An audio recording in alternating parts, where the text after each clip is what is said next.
And by the way, I've made my objectives really clear in this particular situation. I want a serious romantic relationship that will culminate in marriage, for my next relationship is going to be my very last one. So I don't think that's a kid's perspective at all. I think that's quite a mature and adult perspective.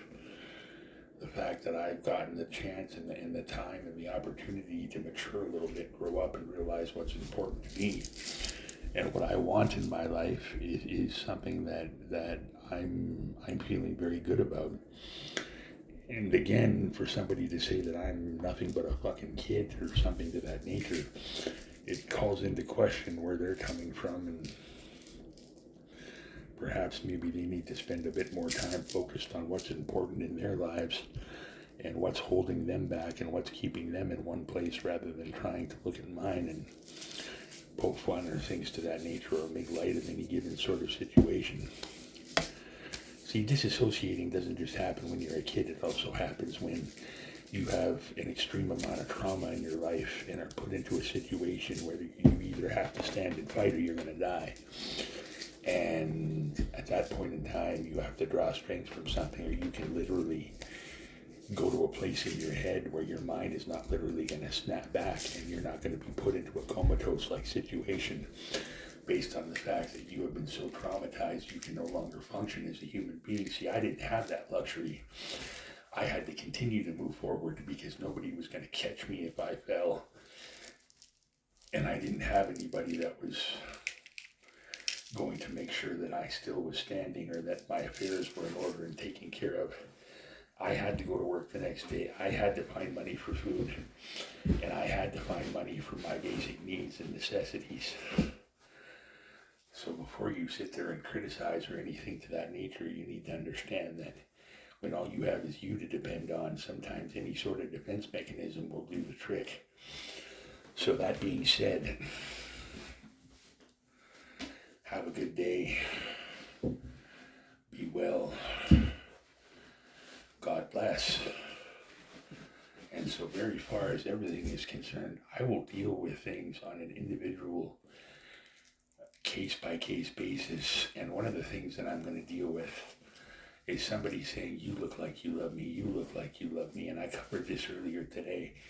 It doesn't matter if you look like you love me or you look like you care or this and that. I'm dealing with two women, supposedly, but factually, that have history with me, deep history with me. And we can sit here and get into it from a psychological point of view, which I'd be more than happy to make you look foolish with.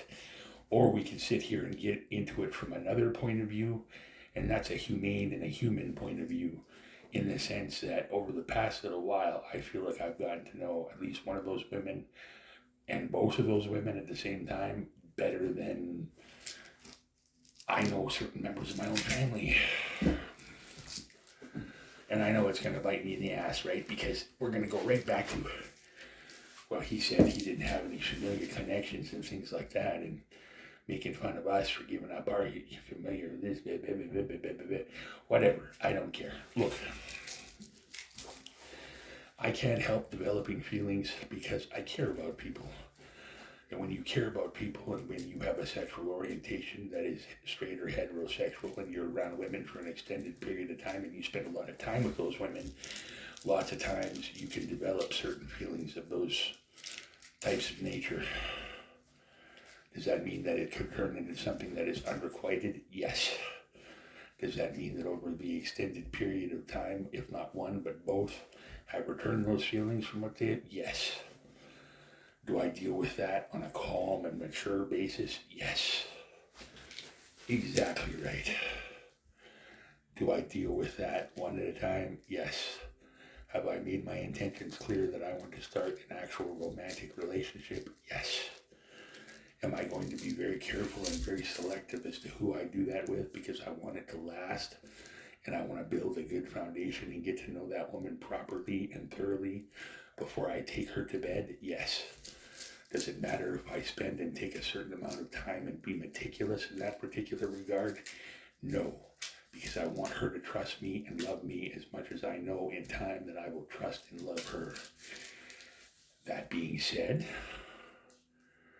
I waited for about 8, 9 years for this situation to finally present itself. So waiting a little longer and to do this properly, it would probably behoove me to do anything but that very thing.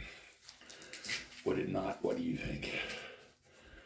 So I tell you this now, and with all due respect intended to anybody snickering in the background and going, he's a can, he's a can, he's a can. You have no fucking idea what you're talking about, not even one little bit. And I plan on the next relationship that I am in to be my very last one. And when I say that, I don't mean any of those two women, because those two women are very knowledgeable and have a lot of facts stored in their heads. And one of these days, I'm going to sit down with one or both of them. We can all sit there and show each other how smart we are and show us which has the bigger Schwartz.